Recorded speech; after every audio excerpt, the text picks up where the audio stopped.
presented by Magahiya Music। Tempo पर अपना बैठा के गचौड़ी तोरे के पारकवा घुमाई दोगे। Music by PM Bihari। Coaching बहाना अहे गछौड़ी बर्गर पिज्जा खिलाइबोगे। कोचिंग बहाना अहे गछौड़ी बर्गर पिज्जा खिलाइबोगे। टेम्पू पर अपना बैठा के गछौड़ी डोभी के पारकवा देखाइबोगे। टेम्पू पर अपना बैठा के गछौड़ी डोभी के पारकवा घुमाइबोगे। कोचिंग बहाना अहे गछौड़ी बर्गर पिज्जा खिलाइबोगे। कोचिंग बहाना अहे गछौड़ी बर्गर पिज्जा खिलाइबोगे। टेम्पू पर अपना बैठा के गछौड़ी डोभी के पारकवा देखाइबोगे। टेम्पू पर अपना बैठा के गछौड़ी डोभी के पारकवा घुमाइबोगे। टेम्पू पर अपना बैठा के गछौड़ी डोभी के पारकवा घुमाइबोगे। टेम्पू पर अपना बैठा के गछौड़ी डोभी के पारकवा घुमाइबोगे।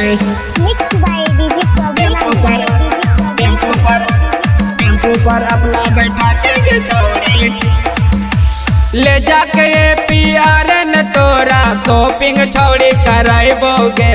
ले जाके PRN तोरा शॉपिंग छौड़ी कराइबोगे।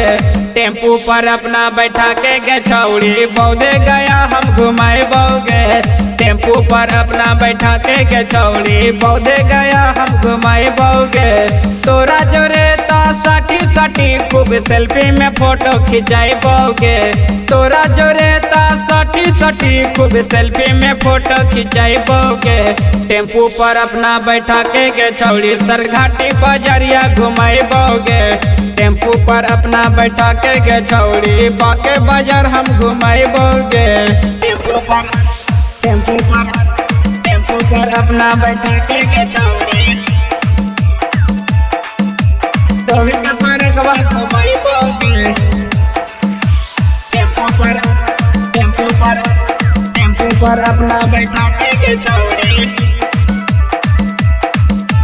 डोभी के पारकवा घुमाइबोगे।